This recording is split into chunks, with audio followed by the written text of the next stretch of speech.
Thank you very much. Yes.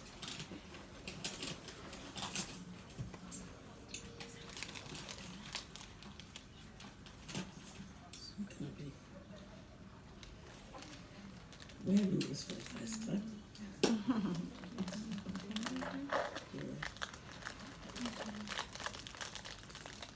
Good evening, everyone. Good evening. And I'm really honored to be here. Thanks, Marie, for inviting me.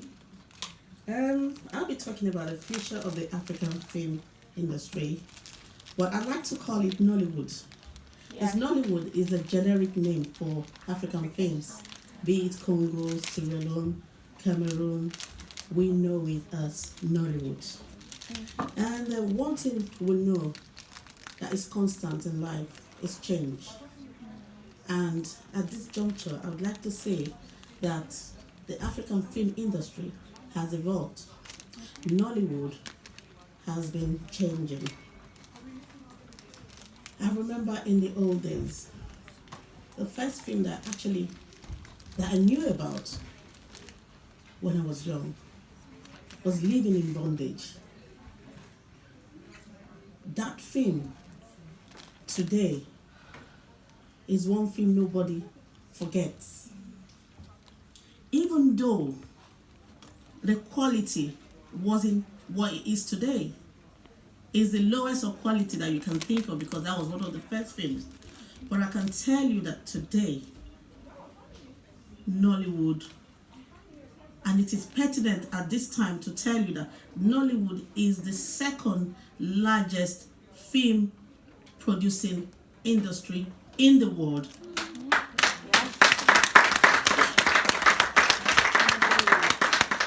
After Bollywood, you have Nollywood and then Hollywood. Yes. Yeah. We thank God for that. So now, the area I'm going to delve into today is about us Africans championing our industry. When I mean championing our industry, I mean blowing our trumpet in the area of marketing.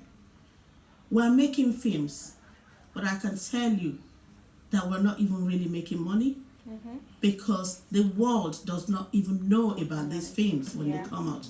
We make the films, we don't have budget for marketing, and individuals are not telling the message out to the world. We need to begin to tell the world what, for example, Black Panther, because of the noise they made, as you can see, even a child born today heard about Black Panther. So that's the area I'm going today. I would like everyone to sell the African film industry. If you hear about a film, go out there. Now we've got the smartphone. Smartphone is getting smarter, and the consumers are also getting smarter. When I mean getting smarter, you can watch virtually anything and everything in the world on your smartphone. The films, like the second speaker mentioned Iroko TV, online. He mentioned my channel, online. These are online platforms where you can watch our films. And I tell you what, when you watch these films and probably pay, sometimes you have to pay to watch them, pay-per-view, you are also helping to increase the GDP of an economy. It's, okay, I'll give you an example. There's this South Africa.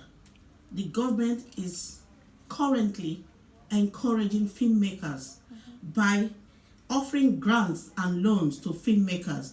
I'll give an example of one of the regions. It's called KwaZulu-Natal.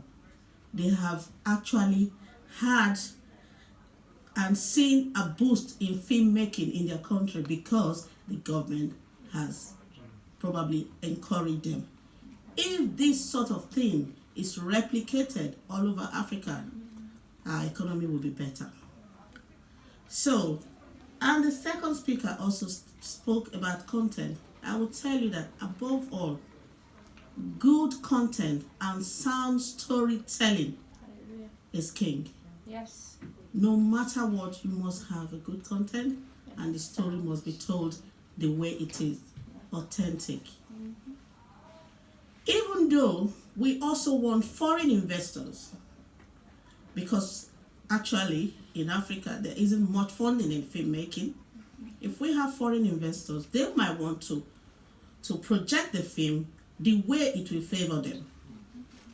Yes, we should allow collaboration, but let us allow collaborations that will also allow us to tell it our own way. Yes. So I will stop or end my talk by asking everyone in this room, one thing I want you to take home today is, please be champion of this industry, Yes. and our economy will rise. Thank you. Thank you.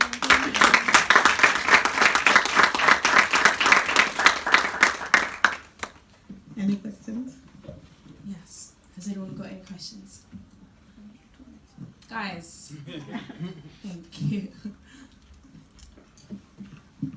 Hi, Theodora. Hi. How are you doing? How do you encourage those that do make film in trying? I mean, we mentioned about the unity, and one of the things that I know you talked about in Nollywood is that, you know, you tend to mix everybody, you know, in Africa cross border. And I was one of the actresses in one of your movies, you know, for to see. Yeah. So how do you then tell other, you know, platform like we have now, Congo Film, what is the secret? How would they go about trying to source out the best actors and the best actresses for the parts that they do in the movies? Okay, for you, you wouldn't say somebody is a best actress at the moment or best actor. What we do, if you want to make a film, you do casting, auditions, and people come out to audition for that role, which you know we did when we did the first film. And if that person played that role well, why not give the person that role to play? Now, I'll give you an example. You could be a good actress, she's a good actress, but there's something the producer of that movie is actually looking for. I'll give you one example. It might be, well, I'm not insulting anybody, but there could be a film that the director wants an ugly girl. And then people come for audition. If that ugly girl suits that role, the other person who is very pretty might be saying, oh, I'm pretty, I didn't get that role, but I did better than her. But you didn't know that the producer actually wanted an ugly face, not a pretty face. So it depends on what they're looking for in that particular film. Anyone else got a question?